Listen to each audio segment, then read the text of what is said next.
he watched over the interests of Englishmen abroad.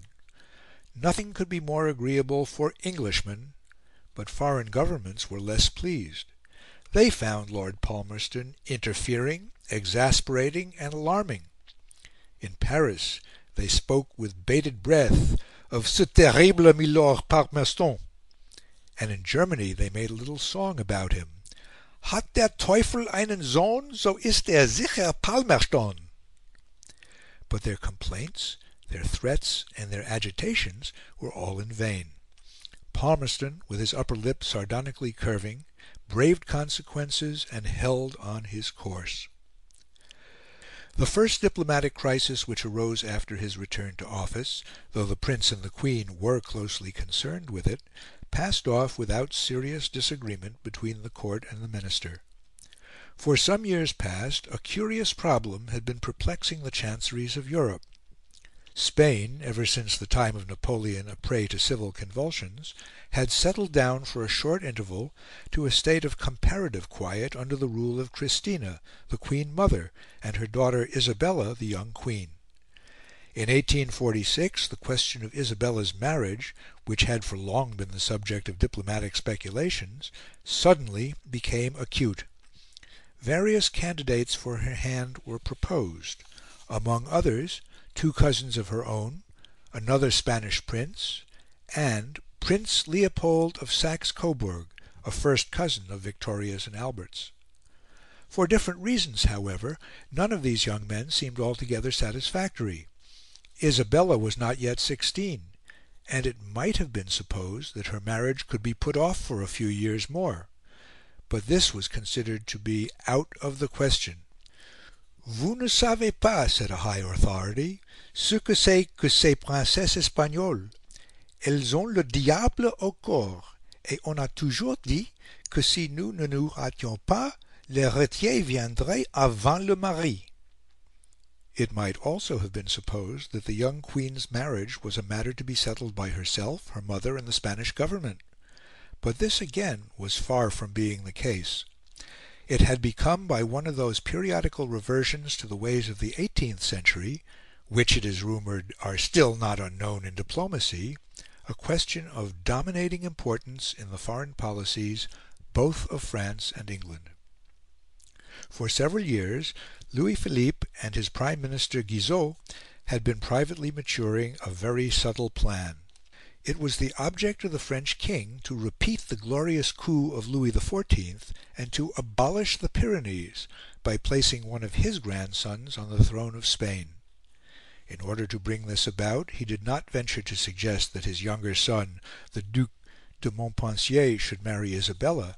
That would have been too obvious a move, which would have raised immediate and insurmountable opposition. He therefore proposed that Isabella should marry her cousin, the Duke of Cadiz, while Montpensier married Isabella's younger sister, the Infanta Fernanda. And pray, what possible objection could there be to that? The wily old king whispered into the chaste ears of Guizot the key to the secret. He had good reason to believe that the Duke of Cadiz was incapable of having children, and therefore the offspring of Fernanda would inherit the Spanish crown. Guizot rubbed his hands and began at once to set the necessary springs in motion; but of course the whole scheme was very soon divulged and understood. The English Government took an extremely serious view of the matter. The balance of power was clearly at stake, and the French intrigue must be frustrated at all hazards. A diplomatic struggle of great intensity followed, and it occasionally appeared that a second war of the Spanish Succession was about to break out. This was avoided, but the consequences of this strange imbroglio were far-reaching and completely different from what any of the parties concerned could have guessed. In the course of the long and intricate negotiations, there was one point upon which Louis Philippe laid a special stress: the candidature of Prince Leopold of Saxe-Coburg. The prospect of a marriage between a Coburg prince and the Queen of Spain was, he declared, at least as threatening to the balance of power in Europe as that of a marriage between the Duc de Montpensier and the Infanta. And, indeed, there was much to be said for this contention. The ruin which had fallen upon the House of Coburg during the Napoleonic Wars had apparently only served to multiply its vitality, for that princely family had by now extended itself over Europe in an extraordinary manner. King Leopold was firmly fixed in Belgium. His niece was Queen of England, one of his nephews was the husband of the Queen of England, and another the husband of the Queen of Portugal. Yet another was Duke of Württemberg. Where was this to end? There seemed to be a Coburg Trust ready to send out one of its members at any moment to fill up any vacant place among the ruling families of Europe. And even beyond Europe there were signs of this infection spreading. An American who had arrived in Brussels had assured King Leopold that there was a strong feeling in the United States in favour of monarchy instead of the misrule of mobs, and had suggested, to the delight of His Majesty, that some branch of the Coburg family might be available for the position. That danger might perhaps be remote, but the Spanish danger was close at hand, and if Prince Leopold were to marry Queen Isabella, the position of France would be one of humiliation, if not of positive danger. Such were the asseverations of Louis Philippe. The English government had no wish to support Prince Leopold, and though Albert and Victoria had some hankerings for the match, the wisdom of Stockmar had induced them to give up all thoughts of it. The way thus seemed open for a settlement. England would be reasonable about Leopold if France would be reasonable about Montpensier. At the Chateau d'Eu the agreement was made, in a series of conversations between the King and Guizot on the one side, and the Queen, the Prince, and Lord Aberdeen on the other. Aberdeen, as Foreign Minister, declared that England would neither recognise nor support Prince Leopold as a candidate for the hand of the Queen of Spain, while Louis Philippe solemnly promised both to Aberdeen and to Victoria that the Duc de Montpensier should not marry the Infanta Fernanda until after the Queen was married and had issue. All went well, and the crisis seemed to be over, when the whole question was suddenly reopened by Palmerston, who had succeeded Aberdeen at the Foreign Office.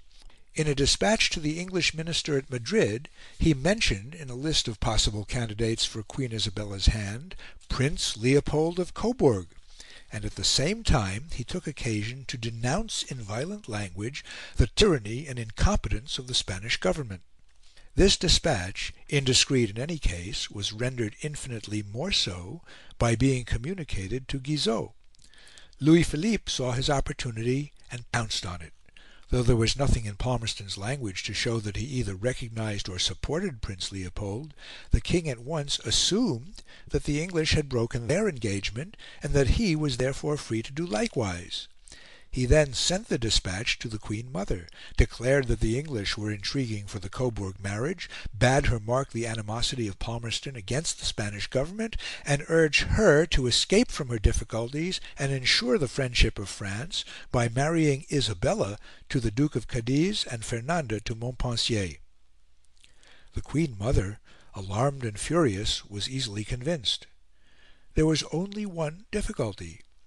Isabella loathed the very sight of her cousin. But this was soon surmounted. There was a wild supper party at the palace, and in the course of it the young girl was induced to consent to anything that was asked of her. Shortly after, and on the same day, both the marriages took place. The news burst like a bomb on the English government, who saw with rage and mortification that they had been completely outmanoeuvred by the crafty king. Victoria in particular was outraged. Not only had she been the personal recipient of Louis Philippe's pledge, but he had won his way to her heart by presenting the Prince of Wales with a box of soldiers, and sending the Princess Royal a beautiful Parisian doll with eyes that opened and shut. And now insult was added to injury.